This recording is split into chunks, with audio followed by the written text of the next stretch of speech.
ఓం నమో భగవతే శ్రీ రమణాయ. ఒక భక్తుడు భగవాన్ను ఇలా ప్రశ్నించారు.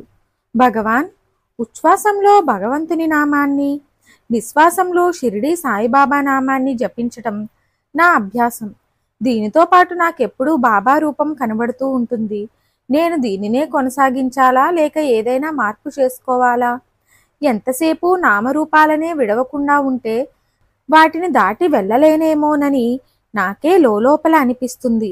అయినా వాటిని విడిచి ఏం చేయాలో కూడా తోచటం లేదు. ఈ విషయమై మహర్షి సెలవిస్తారా అని ప్రశ్నించాడు.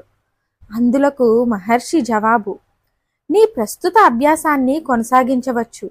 అది జపమైనా కానీ ధ్యానమైనా కానీ నిరంతరంగా కొనసాగుతుంటే ఇతర భావాలన్నీ వెళ్ళిపోయి మనిషి తన నిజస్థితిలో ఉంటాడు.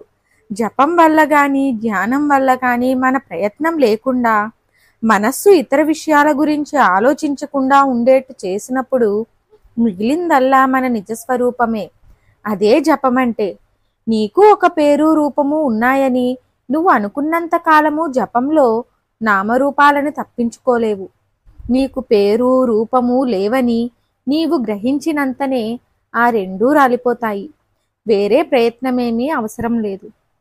జపము ధ్యానము నిన్ను ఆ స్థితికే తీసుకొని వెళ్తాయి.